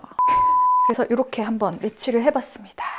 하지만 지금은 여주 아울렛에서 철수를 한 상황이기 때문에 무조건 본 매장에 가셔서 구매를 하셔야 됩니다. 근데 저는 이 라프 시몬스 있을 때 디올을 너무나 사랑했었습니다. 그리고 현재까지 수석 디자이너인 마리아 그라치아 치우리, 디올의 최초로 여성 크리에이티브 디렉터가 임명이 된 거죠. 그리고 마리아 그라치아 치우리가 2017년에 작품들을 론칭을 하게 됩니다. 근데 정말 유명한 티셔츠가 나오죠. We should all be feminist. 그 다음에 이때 론칭한 구두가 있습니다. 자 디올이라는 슬링백인데요. 정말 인스타그램에서 난리가 났었습니다. 디올에서 골라줄게요. 이제 레이디 디올백은 샤넬 클래식백이나 아니면 에르메스 버킨백, 켈리백 이런 것처럼 또 잘만 관리하면 3대가 쓸 수 있는 백이라고 저는 보는데요. 럭셔리하고 유서가 있는 브랜드의 가장 대표적인 라인이기도 하고요. 정말 여러 가지 컬러가 나오고 많은 예술가들과 콜라보레이션을 해서 정말 다양한 디자인의 레이디 디올백이 나와요. 그런 것들은 리미티드 에디션으로 상당히 가격이 오를 수는 있겠지만 저는 시즌 상품은 그닥 추천을 해드리지 않고요. 이런 기본 라인 중에서 여러분들이 블랙 컬러의 레이디 디올백이 없으시다면 블랙 컬러의 레이디 디올백을 사시는 거를 저는 권장을 하고요. 디올의 상징적인 이 패턴이 들어가고요. 양가죽이에요. 이렇게 안을 보면 제가 쓴 영수증들이 들어있죠. 이 안에 이렇게 통으로 되어 있고 위에는 열려 있는데 가죽으로 한꺼풀 덮을 수 있게 이렇게 되어 있습니다. 블랙 컬러 아니면 자기가 정말 원하는 컬러의 그 레이디 디올 백을 구매한다 이렇게 추천을 해드리고요. 이 디올 백은 스트랩을 따로 팔았었는데 이런 배지들을 자기가 개인적으로 골라서 부착할 수가 있었어요. 이렇게 장미랑 별이랑 이 컬러가 너무 마음에 들어서 이 하늘색을 포인트로 골라서 스트랩에 부착을 했고요. 이거는 조금 더 캐주얼한 의상에 어울릴 것 같아요. 이런 스트랩을 부착해서 이렇게 숄더로 매는 거는. 그리고 이거는 클러치인데요. 이게 지갑 겸용 클러치였어요. 안에 보면 이렇게 지갑 카드 같은 거 넣을 수 있게 구획 정리가 돼 있는데 이게 원래 컬러가 이 컬러였어요. 이 안쪽에 이 컬러. 이게 변색이 됐어요. 약간 갈색으로. 심지어 저는 이거는 클러치에 넣어놨었거든요. 제가 가방 얼마나 잘 보관하는지 여러분 아시죠? 이 클링크 소재의 이런 것들은 구매하지 마세요, 여러분. 추천드리지 않습니다. 너무 아까워. 그래서 레이디 디올 구매해라. 돈이 아깝지 않은 디올 제품 두 번째, 슈즈들인데요. 제가 명품 브랜드 슈즈 중에 가장 사랑하는 브랜드 2개가 바로 로저 비비에랑 이렇게 하면 안 되겠다. 로저 비비에랑 디올이거든요. 로저 비비에라는 슈즈 브랜드는 이건 역사에 남을 브랜드야. 디올도 같은 계열의 디자이너예요. 그래서 디올 슈즈도 로저 비비에 못지않게 너무나 아름답고 정교하고 섬세하다. 저는 구매한 것들이 지금 디올에서 5가지가 있는데 후회 없고 볼 때마다 너무나 행복합니다. 그리고 신었을 때 편하고요. 제 발 모양에 상당히 잘 맞아요. 그래서 슈즈 라인들 괜찮다. 그리고 세 번째, 디올하면 상징적인 의류 중에 한 라인이죠. 바 자켓. 바로 이 자켓인데요. 그 블랙 라인 자켓은 기본으로 누구나 가지고 있어야 되는 아이템이고, 블랙 컬러가 저렴한 옷감으로 만든 자켓은 빈해 보입니다. 그 블랙 컬러라는 게 상당히 까다로운 컬러거든요. 좋고 고급스러운 옷감은 블랙 컬러가 상당히 촉촉해요. 그래서 이 블랙 컬러의 바 자켓 구매해 보시는 것도 내가 이 몸매를 할머니 될 때까지 유지를 할 수 있다면 평생 입을 수 있는 자켓이다. 그래서 저는 두 가지 자켓을 지금 가지고 있고요. 2부 영상에서 제가 디올 구두와 백과 제가 가지고 있는 의류들 보여드릴게요. 기대해주세요. 치유리가 크리에이티브 디렉터가 되고 정말 마음에 드는 광고가 지금도 이 광고를 TV에서 하고 있어요. 나탈리 포트만이 향수 광고에 나오는데요. 그 광고를 보고 제가 어떤 느낌을 받았냐면, 난 나야. 내 인생은 내가 결정한다. 나는 그 무엇을 위한 도구도 아니고 누군가를 위해서 존재하는 게 아니야. 난 나야. What would you do for love? 이런 메시지를 주고 있는 것 같아요. 그래서 제가 또 디올을 너무나 사랑하는 것 같습니다. 제가 사랑하는 만큼 1부, 2부에 걸쳐서 디올에 대해서 얘기를 할 건데요. 이번에는 역사와 디올 브랜드가 성장한 배경, 어떠한 생각으로 이 브랜드를 유지해 왔는지 이런 걸 알려드렸고요. 2부에서는 제가 가지고 있는 디올 개인 소장품들로 코디도 보여드리고 더 자세하게 리뷰를 해드리도록 하겠습니다. 1부 영상 보시고 오셨죠? 두 번째 이야기, 개인 소장 디올!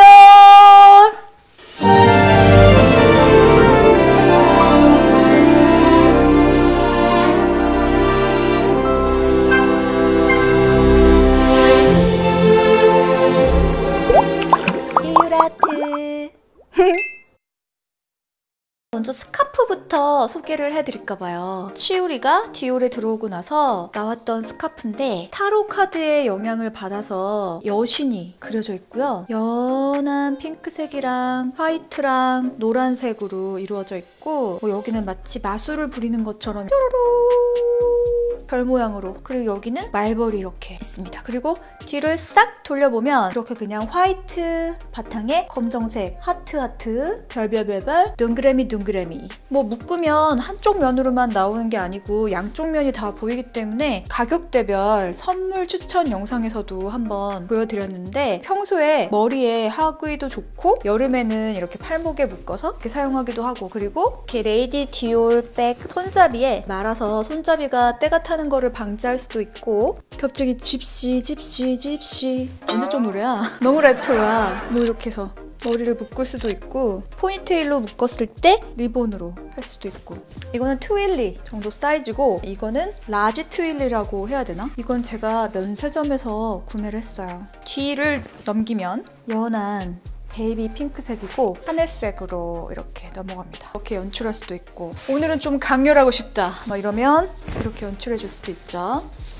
이건 얼마였더라? 면세점에서 잘 기억이 안 납니다. 너무 예전에 산 거라서. 이거는 20만 원대거든요. 근데 이거는 제가 산 게 아니고, 제가 벤츠 VIP인데 벤츠 자동차 행사를 하우스 오브 디올에서 했던 적이 있어요. 고급 행사였나? 초대받은 VIP들한테 이렇게 하나씩 다 선물을 해주셨는데 그냥 랜덤으로 뽑기였거든요. 근데 제가 마침 이 디자인을 가장 마음에 들어 했었는데 이게 딱 뽑혀가지고 너무나 기뻤던 기억이 있습니다. 제가 1부에서 너무나 막 칭찬하면서 열광을 했던 여주 아울렛의 디올 매장이 있었다고 했잖아요. 그때에 구매한 블랙 드레스예요. 앞에 이렇게 러플이 사선으로 들어가 있어요. 여기 안쪽에도 다 실크고 겉에도 실크, 완전 실크 100%. 그리고 이게 텐션이 좋아서 이렇게 쭉쭉쭉 잘 내려납니다. 그래서 입었을 때 되게 가볍고 뭐 별로 입고 입지 않은 것 같은 느낌이 들어요. 이거 입고 있는 사진들도 상당히 많고, 제가 이 사진은 제로 컴플렉스라는 그 컨템포러리 레스토랑에 자주 갔었는데 그 많은 날들 중에 하나의 날이었겠네요. 디올 매장에 놀러 갈 때도 이 옷을 입었었고, 뭐 평소 그냥 데이트나 좀 세련되고 섹시해 보이고 싶다 했을 때 이 원피스를 입었었습니다.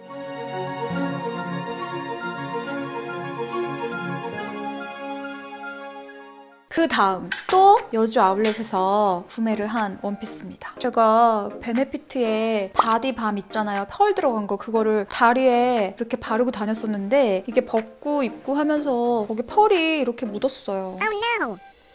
정말 속상하구만. 이거는 목 있는 데를 되게 좀 바트게 이렇게 딱 해서 답답한 느낌이 있었는데 나머지 부분이 너무 예뻐서 그냥 구매를 했어요. 이것도 실크로 돼 있고 하늘하늘한 정말 뭐 날개 달고 날아갈 것 같은 선녀 같은 옷입니다. 상당히 우아하고 뒤는 이렇게 주름이 잡혀있어요. 이 밑은 이 치마의 길이가 여기까지인데 이게 조금 더 이렇게 길어.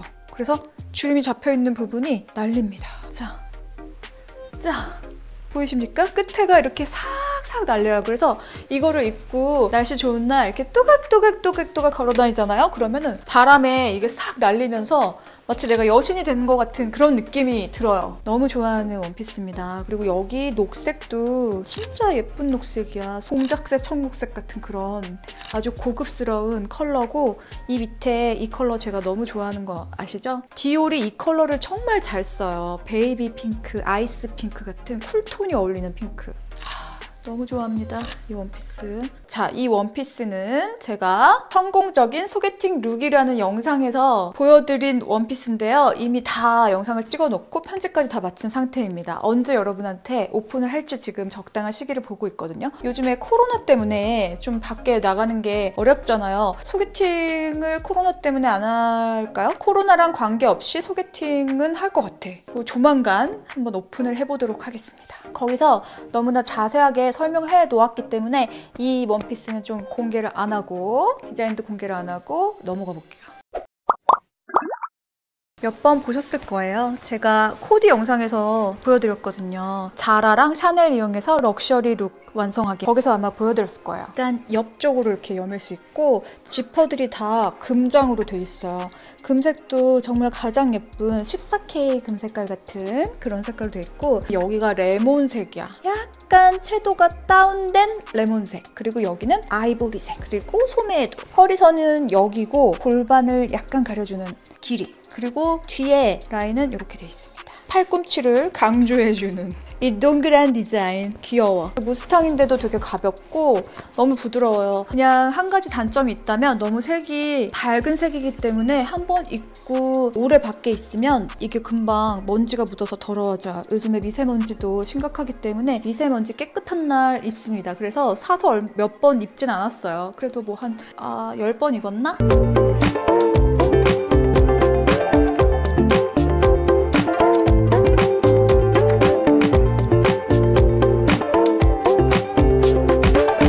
이것도 여주 아울렛에서 구매했거든요. 하이엔드 명품 브랜드에서는 무스탕 같은 경우는 거의 1000만 원 이렇게 하거든요. 여주 아울렛에 디올 매장이 있을 때 구매를 해서 80%로 해가지고 제가 200만 원대에 구매를 한 제품입니다. 제값을 주지 않고 세일가에 구매를 했지만 그래도 퀄리티나 이 옷을 입었을 때 내가 받는 그런 느낌들 그런 거는 너무나 만족스럽기 때문에 잘 관리해가지고 할머니가 돼서 뭐 하늘나라 가기 전까지 입고 싶어요. 고급스러운 브랜드의 의류를 살 때는 정말 큰 꿈을 안고 삽니다. 내가 이걸 뽕을 죽을 때까지 뽑으리 막 이러면서 설명드리지 않은 이 원피스는 제가 본 매장에서 구매를 했어요. 그래서 비쌌습니다. 이거 소개해드릴게요. 가장 비싸게 산 옷이에요. 이거는 허리가 잘록하게 들어간 바 자켓이잖아요. 이 자켓은 더 롱한 기장의 자켓인데 허벅지까지 옵니다. 이것도 다 실크로 되어 있어요. 딱 이 부분만 반짝이는 실크로 되어 있습니다.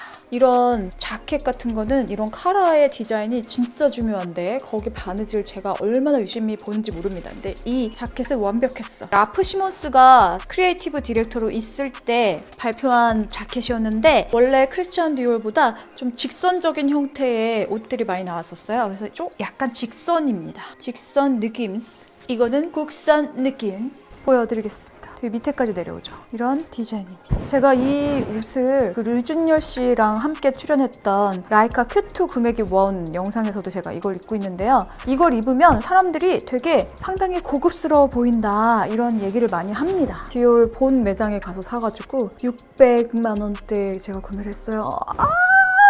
너무 비싸. 얼마나 막 고민을 하고 나서 샀는지 모릅니다. 근데 남들이 이거 평생 어떻게 입어 못 입어 이래도 나는 이거 평생 입을 거야 이러면서 갖고 있을 겁니다. 뭐 몇십 년 입으면 되죠? 줍니다. 슬링백인데 로저 비비에나 디올 구두는 이렇게 굽이 안쪽으로 파고 들어가서 이렇게 타원형으로 나오는 게 특징이에요. 이 브랜드만 특징인데 자, 여기가 직선이야. 이거 되게 특이하지 않습니까? 발이 엄청 커 보인다는 단점이 있지만 스타일리시하고 남들이 신지 않는 디자인을 신는다는 자부심을 가질 수 있죠. 그리고 라인이 되게 특이해.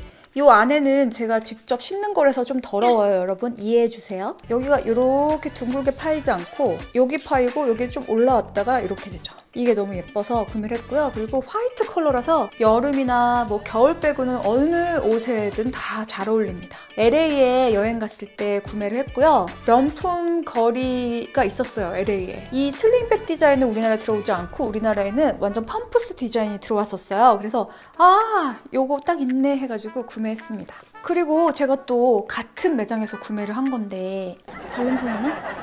미안합니다. 요 가느다랗게 요 부분이 발목을 딱 잡아주는 게 너무 마음에 드는 거예요. 그리고 요 굽 뒤에 이렇게 스와로브스키가 있는 게 너무 예쁘더라고요. 저는 또 발볼이 그닥 넓은 편이 아니어가지고 이렇게 좁은 부분이 또 마음에 들고 이래서 아, 이거 정말 이거 신으면 거적대기를 걸쳐도 되게 드레시해지겠구나 이런 생각이 들더라고요. 그래서 와, 참지 못하고 구매했습니다. 이건 조금 비쌌던 것 같아요. 아까 그 화이트 슬링백보다. 왜냐면 여기가 정말 진짜 스와로브스키로 다 이렇게 박혀있기 때문에 비쌀 수밖에 없어요. 저도 스와로브스키로 구두를 만들어봐서 아는데 진짜 스와로브스키 기본 단가 는 어마어마합니다. 제가 정말 사랑하는 밤부츠, 발목 부츠 1000으로 돼 있는데 마치 마리 앙뚜아네트 시대에 나올 법한 그런 구두예요. 그 시대에 그 미술 스타일이나 패션 스타일에 대한 좀 감동을 받은 적이 있습니다. 그리고 프랑스 가서도 베르사유 궁전에서 너무 깊은 영감을 제가 받아서 이런 스타일 되게 좋아하는데 이렇게 앞에는 또 너무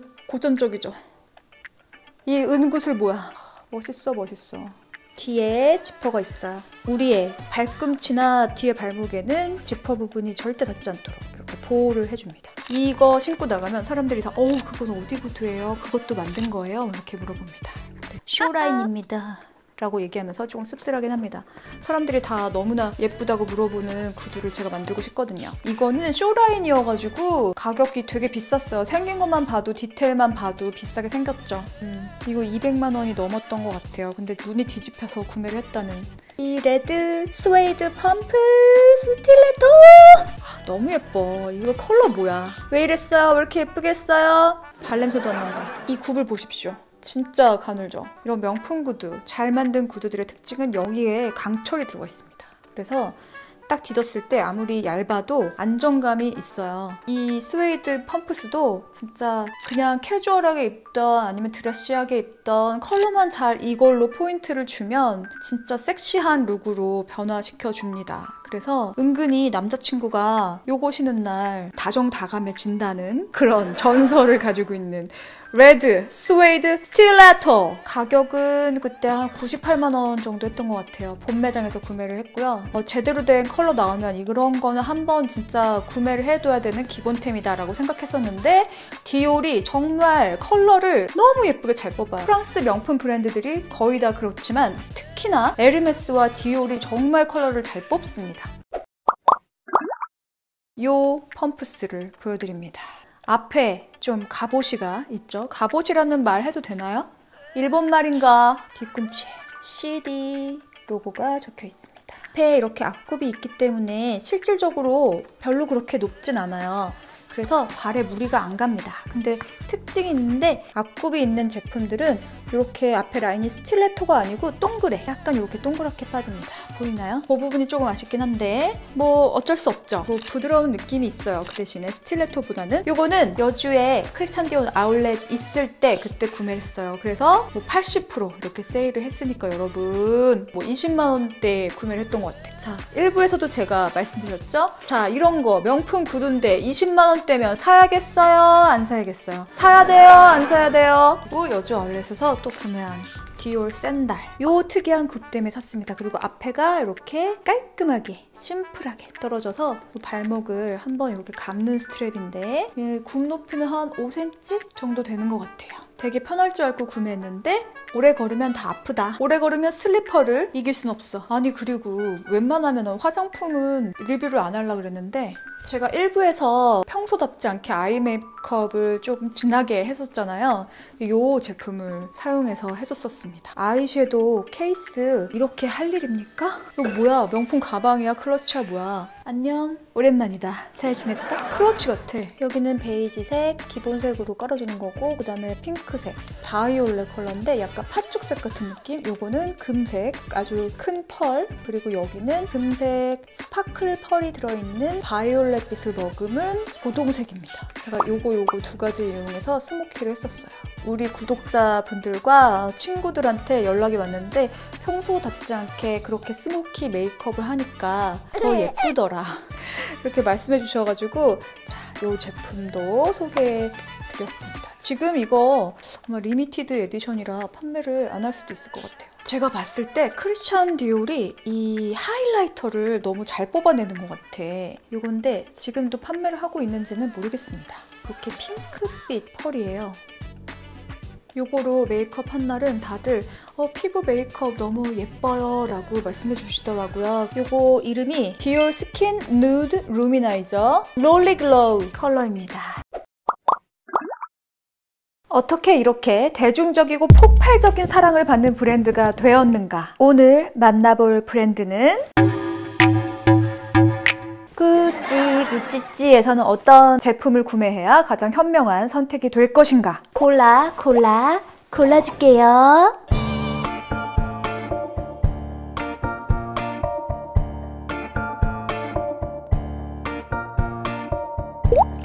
이유라트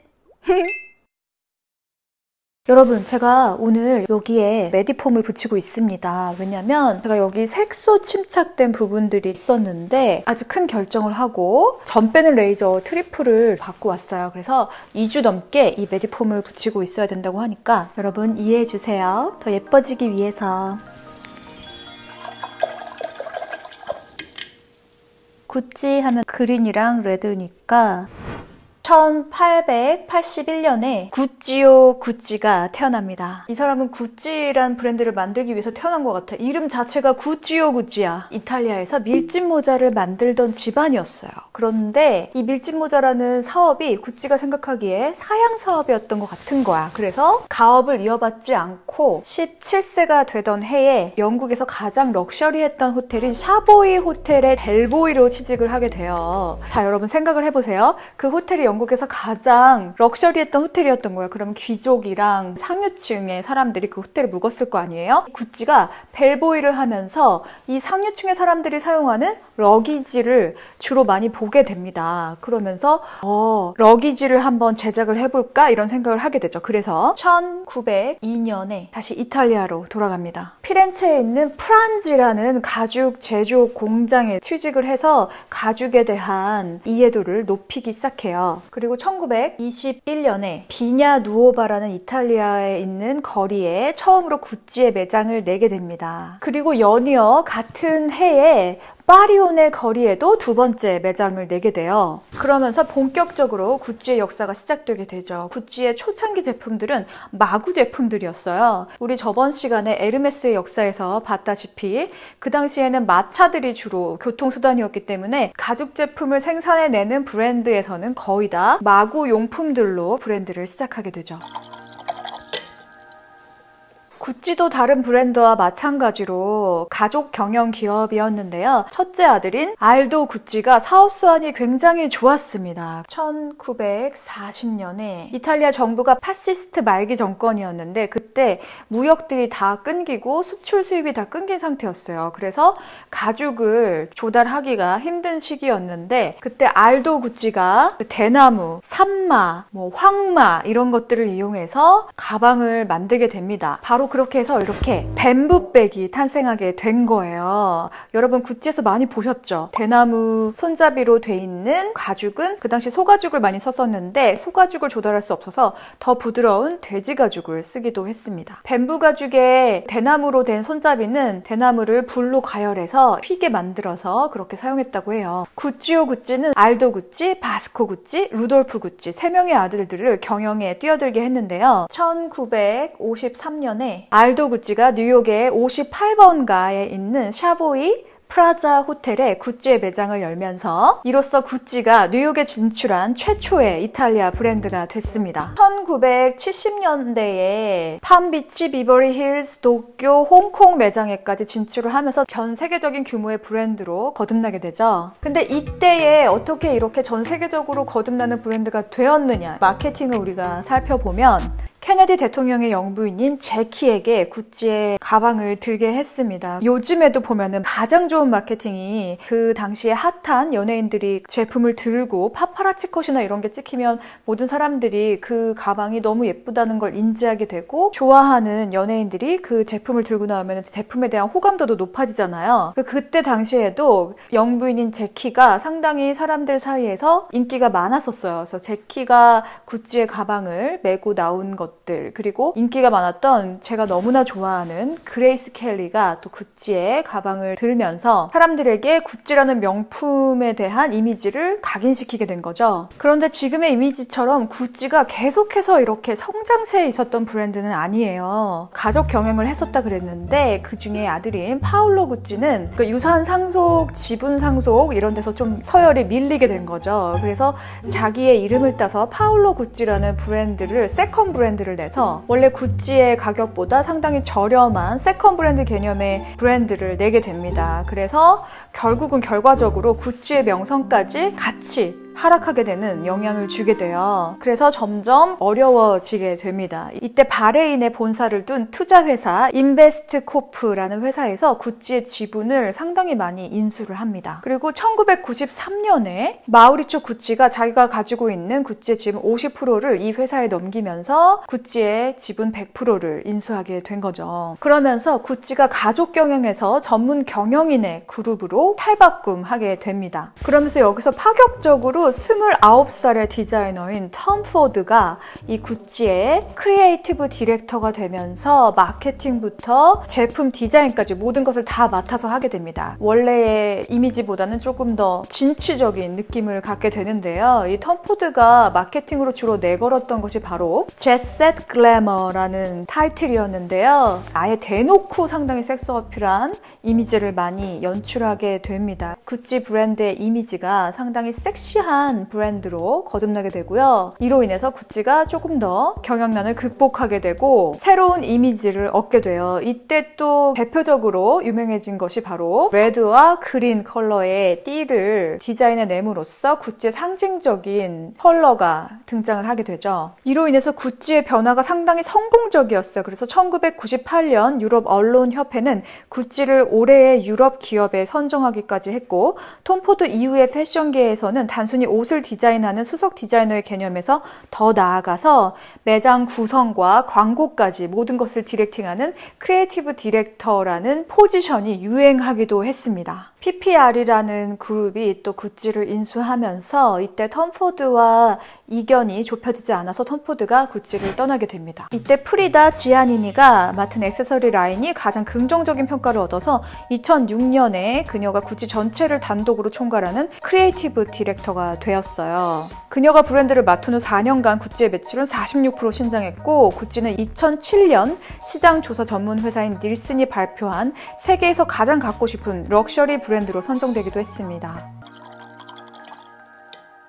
근데 그것도 그때 당시에는 괜찮았는데 또 이 브랜드의 이미지가 고로해지면서 사람들이 외면을 하게 돼요. 그때 구찌에서는 모험을 하게 되죠. 바로 이름이 아예 없었던 액세서리류만 디자인을 하던 알렉산드로 미켈레를 수석 디자이너로 임명을 하면서 지금 우리가 겪고 있는 이 구찌 신드롬의 서막을 알리게 됩니다.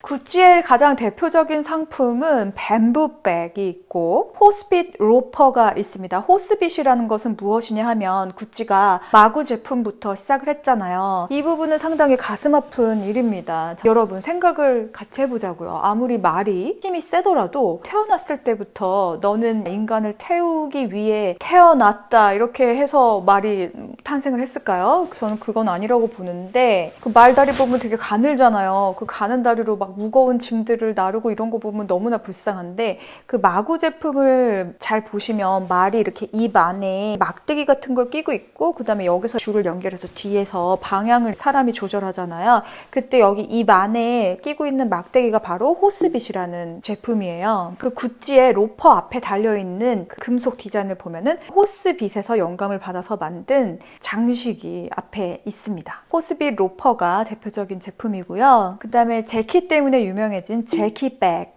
그리고 또 그레이스 켈리가 구찌 매장에 들어와서 백을 사갔는데 그때 더 갖고 싶은 게 있으면 우리가 제공을 해주겠다 이렇게 물어봤더니 그레이스 켈리가 스카프를 갖고 싶다고 한 거예요. 근데 그때 당시에 구찌 매장에는 스카프가 생산되지 않았던 거예요. 그래서 그때 좀 충격을 받고 스카프를 바로 좀 만들어내라 이렇게 디자이너한테 얘기를 해서 플로라 스카프가 탄생을 하게 됐다고 합니다. 지금 우리나라에서도 엄청나게 구찌가 인기가 많잖아요. 2016년에 우리나라에서 가장 많이 팔린 핸드백이 바로 구찌백이었다고 합니다. 지금은 수많은 명품 업체들이 다 큰 매장들은 닫고 있는 상황인데 구찌는 오히려 매장들을 더 늘리고 규모도 늘리고 있는 상황이에요. 구찌가 이렇게 센세이션한 열풍을 일으키기 전에는 명품 브랜드에서 로고 플레이를 하는 것을 상당히 천박하고 예전 디자인이고 고급스럽지 않다 이렇게 생각해서 모두 로고를 제품 안에서 안 보이게 하는 것이 유행을 했었는데 구찌의 알레산드로 미켈라가 빈티지하면서 내추럴하면서도 향수를 불러일으키면서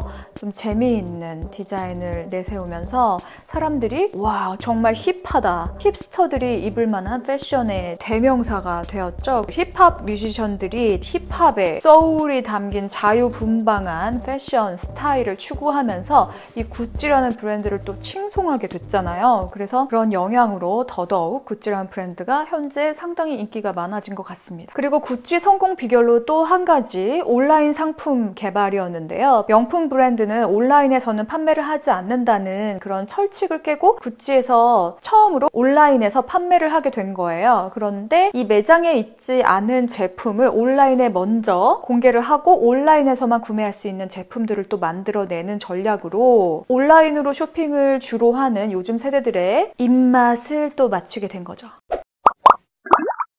1999년에 캐링 그룹이라고 럭셔리 브랜드들을 엄청나게 많이 갖고 있는 그룹이 있습니다. 이 그룹의 회장이 프랑스와 피노인데요. 미술품을 경매하는 회사를 가지고 있는 회장인데요. 이 그룹에 속해 있는 브랜드들이 발렌시아가, 보테가 베네타, 스텔라 맥카트니 등 굵직굵직한 브랜드들을 가지고 있어요. 이 그룹이 바로 루이비통 그룹과 양대 산맥인데 아직 루이비통 그룹이 가장 더 럭셔리한 브랜드들을 많이 가지고 있긴 합니다. 근데 이 두 그룹이 아주 라이벌 관계예요.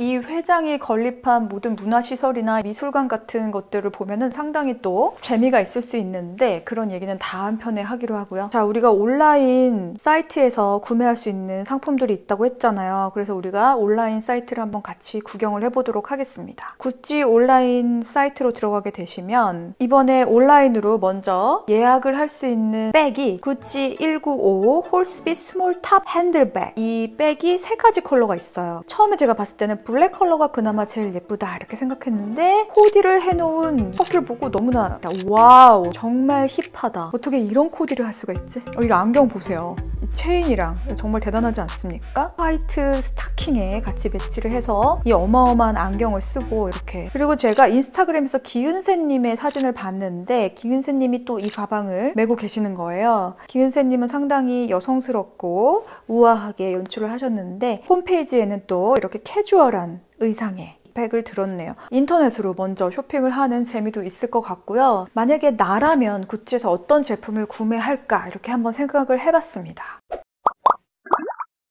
제가 구매할까 말까 너무나 망설였던 제품이 있는데요. 뒤꿈치가 뚫려있는 슬리퍼 제품이었어요. 평소에는 아니 무슨 명품 브랜드에서 이런 낮은 슬리퍼를 이 가격을 주고 사? 이렇게 생각을 했었는데 제가 뉴욕 여행을 갔더니 정말 너무나 이해가 됐던 게 뒤꿈치가 오래 걸으면 다 까지더라고요. 그래서 에르메스 로퍼를 신고 갔는데도 제 뒤꿈치 살이 워낙 좀 얇기도 하고 너무 하루 종일 걷다 보니까 이게 마찰로 인해서 거기가 다 물집이 생기고 그래서 결국에 데일밴드 이만큼 준비해 갔던 것도 다 쓰고 어퍼 이스트사이드에 있는 로저비비의 매장에 들어가서 거기 점원분이 또 한국분이 계시더라고요. 그분이 제 뒤꿈치 보고 밴드 하나 또 적선해 주시기도 하시고 막 이랬던 경험이 있는데 이 슬리퍼가 너무나 절실히 필요하더라고요. 그래서 오래 걷거나 아니면 그냥 집 앞에 편하게 가더라도 앞모습을 또 사진 찍을 때는 갇혀 입은 것 같은 느낌이 들면서 편안하게 신을 수 있는 이걸 한번 사보는 건 어떨까. 그리고 이게 또 털이 막 달려있는 디자인이 또 있었어요. 근데 그거는 좀 장난으로 신은 것 같은 느낌. 저는 그렇게 막 너무 힙한 느낌의 패션은 아니고 조금 포멀한 느낌의 패션에서 여리여리한 원피스 같은 걸 많이 입기 때문에 그 털 달린 거는 조금 너무 장난 같을 수 있어서 이 정도 별 모양 정도 들어가는 정도는 괜찮을 것 같다. 그래서 이 제품을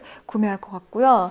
다른 분들이 운동화들은 너무나 많이 구매를 하세요. 그래서 너무 많은 사람들이 하고 다니는 국민 운동화 같은 것은 신지 않는다라는 저만의 좀 고집이 있습니다. 그래서 구찌에서는 무엇을 사면 뭐 몇 대가 쓸 정도로 아깝지 않다, 효율적이다 뭐 이런 제품은 없는 것 같아요. 제 개인적인 견해로는. 그래서 그냥 그때그때 상당히 힙한 디자인들이 많이 나오기 때문에 의류나 구두나 아니면 백 같은 거 그때그때 빨리 사서 그 유행에 맞게 입고 막 즐긴 다음에 유행이 지나면 좀 잘 모셔뒀다가 유행을 할 때 다시 꺼내서 또 추억을 하면서 낼 수 있는 그런 브랜드인 것 같습니다. 그래서 이번 구찌에서 골라줄게요 에서는 구찌에서는 그냥 지금 최신 유행인 신제품 아니면 바로 전 시즌의 세일 상품들 그냥 사라. 그리고 이왕 살 거면 의류에서는 유행을 너무 많이 탈 수 있으니까 슈즈나 백을 주로 더 사라. 그럼 다음 시간에 또 재미있는 다른 브랜드로 여러분 같이 만나요.